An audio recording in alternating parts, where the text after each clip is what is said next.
U.S. Secretary of State Rex Tillerson says the world must recognize ISIS as a global issue. Tillerson says some ISIS fighters have gone to the Philippines from Syria and Iraq and are gaining a foothold in the country. Tillerson adds the U.S. is working with the Philippines, Indonesia, Malaysia, Singapore, and Australia to address the threat. This includes giving law enforcement training and intelligence sharing. President Rodrigo Duterte recently revealed new threats of extremists in Mindanao in a meeting with lawmakers. Senators Tito Soto and Frank Drilon say Mr. Duterte bears terror threats proposed by the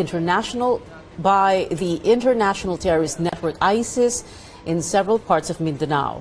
Soto adds the president gathered them to keep them posted on national security developments and to hear their inputs. There were also recent reports of text messages going viral or going around on supposed attacks in the region.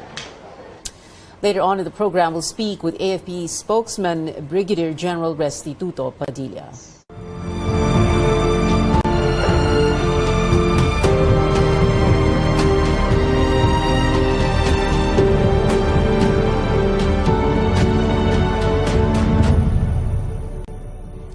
Aside from defeating terrorists in Marawi, the military is also helping displaced Maranaos to rebuild their lives. One way is through planting.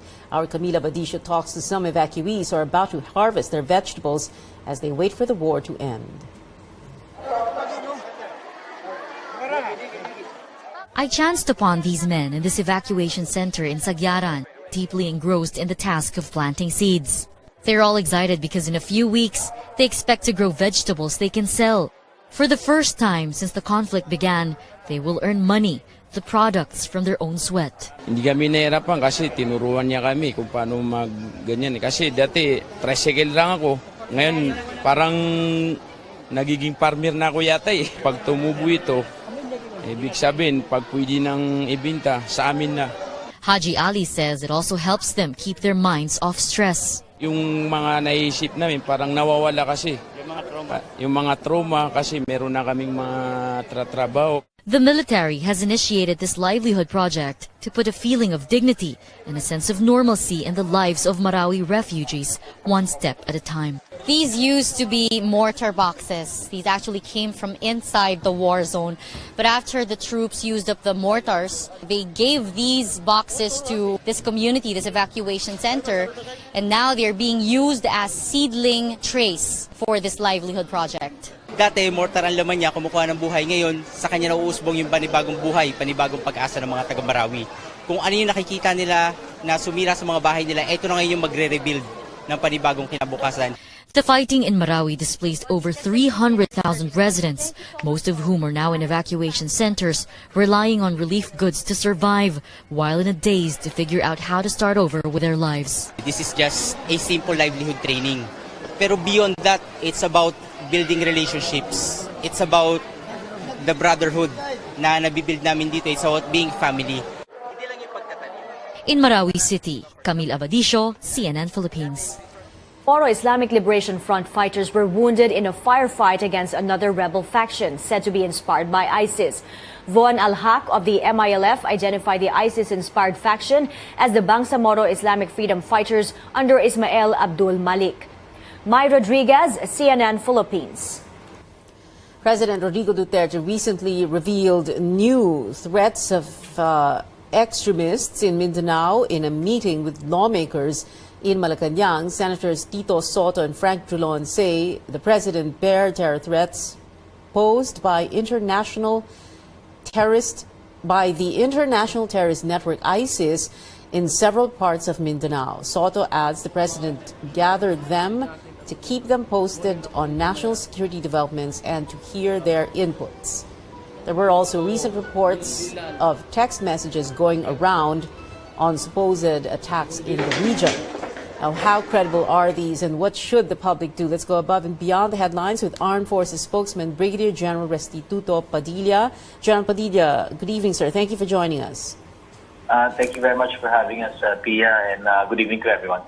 General Padilla, can you tell us first, would you know what kind of information the President might have shared with the senators in that late afternoon, early evening meeting in Malacanang a day ago? Well, Pia, unfortunately, we were not present during the meeting, but we surmised that the threat being discussed or that was discussed by the President may have well been the same kinds of threats that we have been discussing with him as a factor that we have to prepare for. And this is the continued unity or unification of the different local terrorist groups within Mindanao, primarily, again, the ASG, the remnants of the Maute group, and other local terrorist groups that have been involved in the Marawi siege. So by and large, this threat has not yet been fully taken care of. There remains to be quite a number of them still hold up in Marawi, and we are trying to address. And in the rest of Mindanao, sympathetic groups that may have lied low for the moment may still be among those that we need to address and may have been part of the discussions of the President with the senators. What other information, sir, do you have about these other sympathetic groups and what possible actions they can take in the future? Well, actually, we don't need to name them because everybody knows who they are. Some elements of the BIFF are there. The ASG has tried and attempted to create some diversionary tactics in the last few weeks. And among those are some of the events that have transpired in Holo recently. Another one would be the continued engagements that we are having with elements of the BIFF, some members of them, that is, in the area of Maguindanao. This could be part and parcel of diversionary activities, in addition to others that are still not coming out or may have lain low in other areas. I'm sure, General Padilla, you've been able to monitor statements made by U.S. Secretary of State Rex Tillerson. He was saying that ISIS has gained a foothold here in the Philippines. Can you tell us more about this? Of course, it is he's practically reiterating what we already know. But is there something else, some other information about this? Well, the President has been talking about this threat for quite some time. And our American counterparts are aware of all these threats that we face. And in fact, we have had a very robust engagement with them, coupled with the fact that they have been very strong supporters of our fight against the local terrorist groups, particularly those that we're facing in Marawi right now. You have seen how much they have been leaning forward, even our friends from Australia and other countries. Now, in the region, including the United States, that is, and even China, discussions are afoot about strengthening our fight against terrorism, essentially, in the region and elsewhere.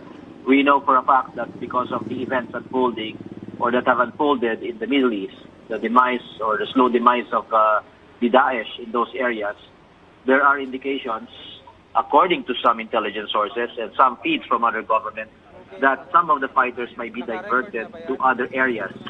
So this diversion to other areas may include those in the Southeast Asia side and things that are perhaps very important to table during discussions among defense ministers, particularly in ASEAN and everywhere else in the world. ASEAN has an engagement also that includes the United States, and this may well be part of the discussions in the coming months or when we host the ASEAN defense ministers as well as the leaders.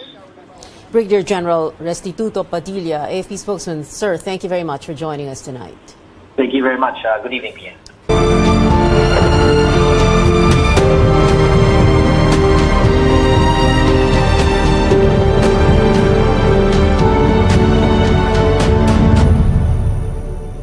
Even if the war in Marawi is contained, the crisis knows no boundaries. Some towns around the city remain isolated because of the conflict. Our Rex Remigio gives us the picture of the situation there.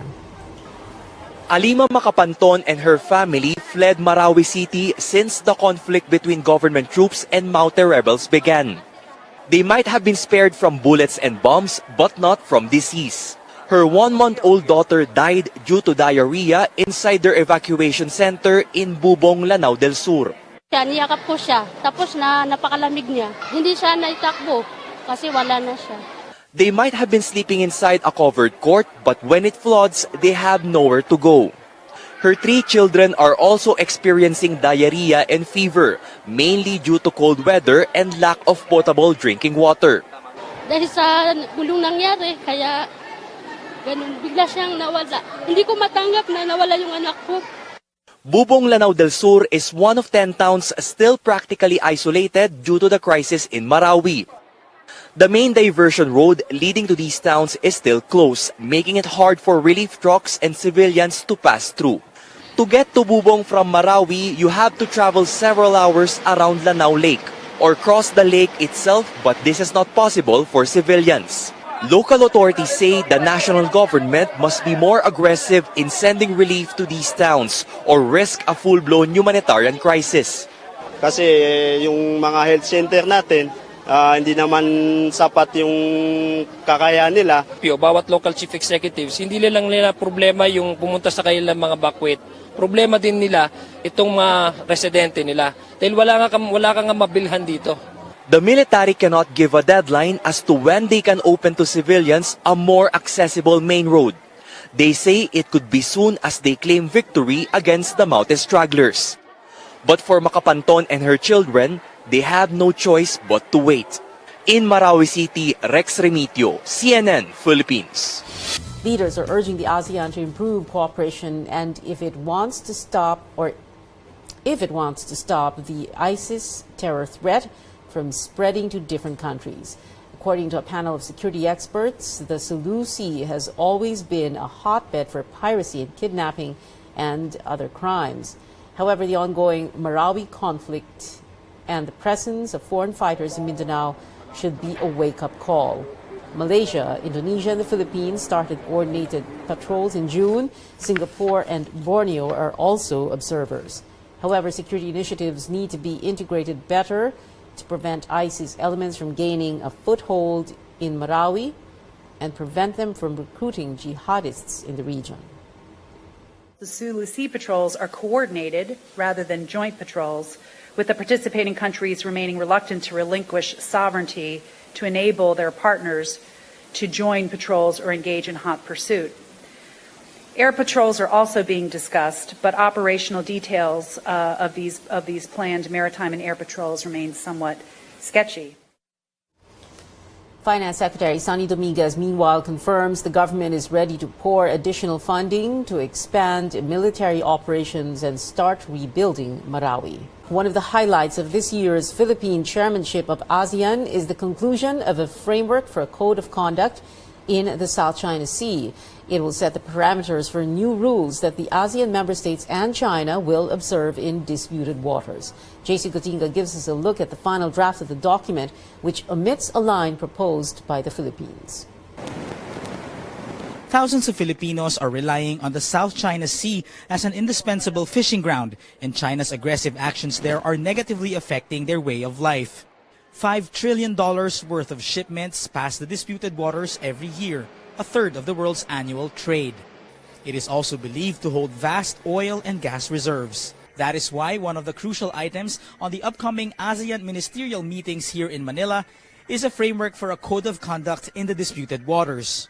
A draft obtained by the media states one of the objectives as to ensure maritime security and safety and freedom of navigation and overflight. But a separate document states that the Philippines had earlier proposed to include the protection of international commerce and other peaceful uses in that provision.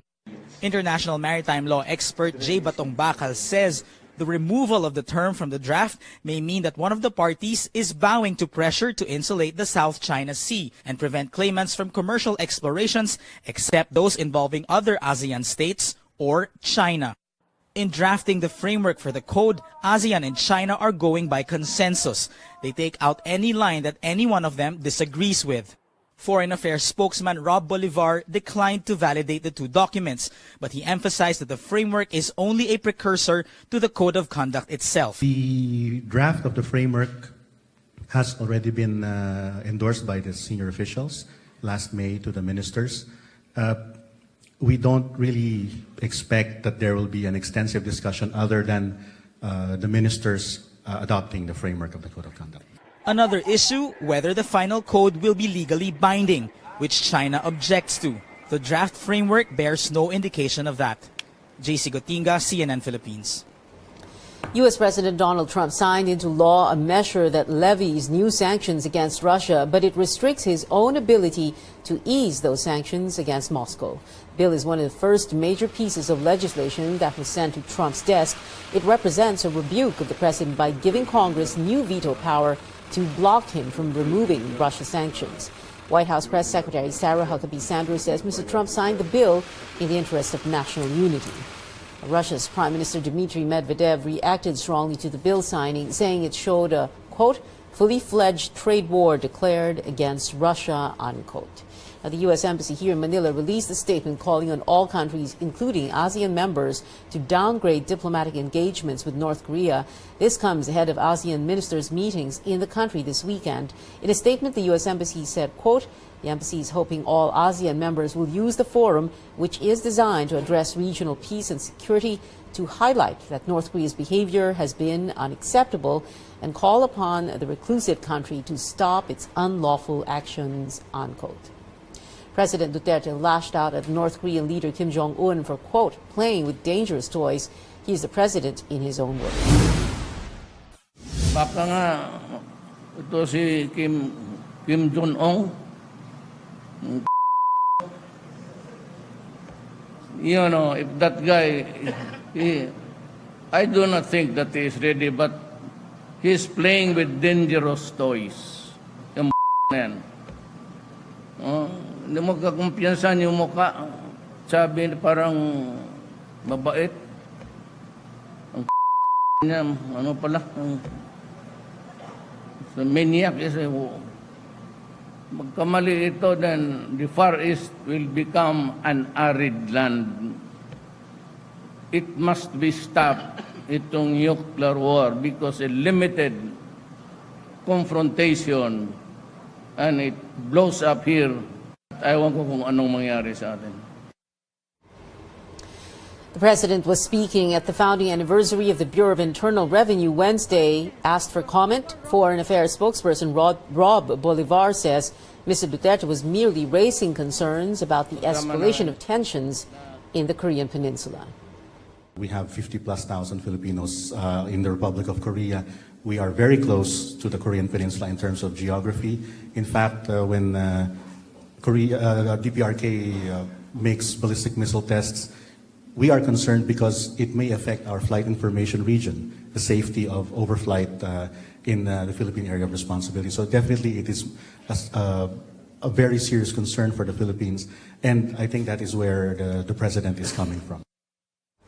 The spokesperson adds the North Korean threat will be among key issues to be discussed by foreign ministers in the ASEAN Regional Forum on Monday. North Korea's foreign minister is expected to attend. The Davao City Peace and Order Council is pushing to reopen a customs examination area in the city's seaport to prevent the entry of contraband. The facility stopped operations in 2009 when the government terminated the company's 25-year contract with the Bureau of Customs. The facility has an X-ray machine that can monitor contraband shipment. And I hope the customs can resolve it, because if it can help as a matter of tools to prevent or identify contrabands. Authorities in Zamboanga City are investigating a Bulgarian national who was previously arrested for hacking and ATM skimming activities abroad and in the Philippines. Konstantin Semyonov Kavrakov was held yesterday upon boarding a passenger vessel for Tawi-Tawi when he failed to present travel documents. Kavrakov was identified as the same person who was arrested by operatives in 2015 for ATM fraud in Quezon City. He was also previously arrested in Paraguay in 2011 for banking and commercial fraud and other high-tech crimes, including the hacking of the bank account of billionaire Bill Gates. Immigration authorities are still investigating the Bulgarian. In Maguindanao, Conchita Carpio Morales ordered the filing of multiple counts of graft and falsification charges against former Vice President Jejomar Binay and his son, former Makati City Mayor Junjun Binay. The case stems from the alleged conspiracy to rig the procurement processes of the 1.3 billion peso Makati Science High School building. In 2007, then Mayor Binay entered into more than a 17 million peso consultancy services contract for the design of the Makati Science Building. The Ombudsman, however, notes several irregularities such as the lack of competitive bidding and not complying with the required posting of the invitation to bid. In the related administrative case, the Ombudsman found Jujun Binay guilty of serious dishonesty and grave misconduct and ordered his perpetual disqualification from public office. But the spokesman for the Binays, Joey Salgado, is calling the case a witch hunt. Salgado adds he was not surprised at this move as the allegations were answered already but disregarded by the Ombudsman. He says the charges highlight the selective prosecution of the Binays and the Ombudsman's tendency to look the other way when other political personalities are involved. A Senate committee tackles issues on app-based transport services like Grab and Uber. Senators zeroed in on passenger safety and a level playing field to other modes of transportation. Here's our Cecilar Dizabal with the details. Despite everything that's been said and done about transportation network companies or TNCs, questions still remain. Who is accountable in case of accidents involving TNCs like Grab and Uber? Are their charges reasonable? The Senate Committee on Public Services wants to see improvements in the regulation of these ride-sharing companies. In a hearing of the committee, both Grab and Uber say their driver partners are required to have government-mandated insurance, which covers passengers up to 200,000 pesos in case of accident. Grab says all their accredited drivers undergo mandatory drug testing. Uber drivers do not.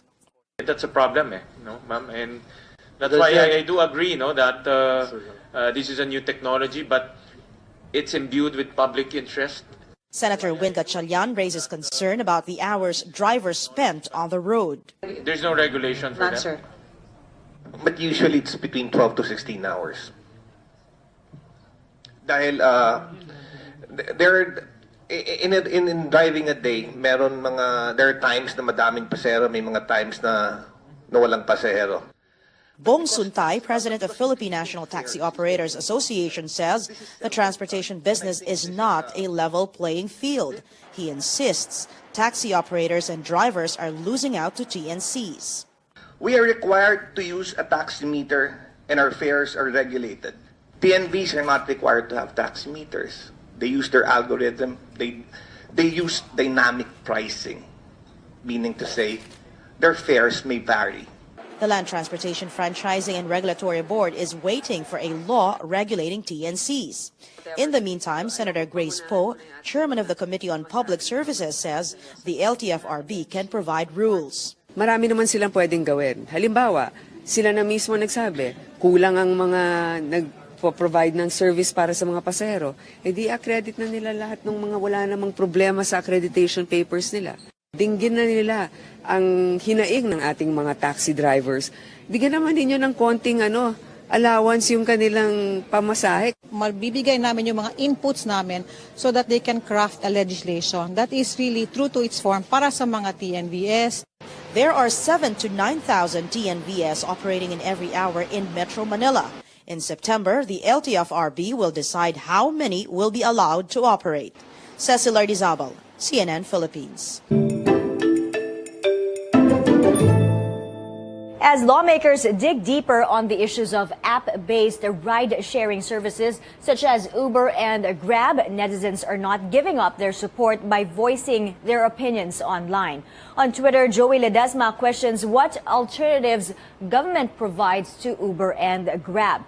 This user has a question: if ever ride-sharing services are no longer allowed, what will happen to the numerous drivers who will lose their jobs? For one netizen, he describes why he loves Uber and Grab. He says they provide a better and safer service. Another much talked about topic online, Chief Justice Maria Lourdes Sereno. The first time she went trending was for the hashtag CJ Parin si Sereno, where netizens poked fun by comparing her lengthy term to current events. But this time, they were no longer joking around. Lex Dong on Facebook supports Sereno's critics. He wants the Chief Justice impeached. Carolina Flordelis agrees. She hopes the impeachment complaint pushes through. But this Facebook user has a different suggestion. This netizen says the VACC should be dissolved instead, since crimes flourish instead of being solved.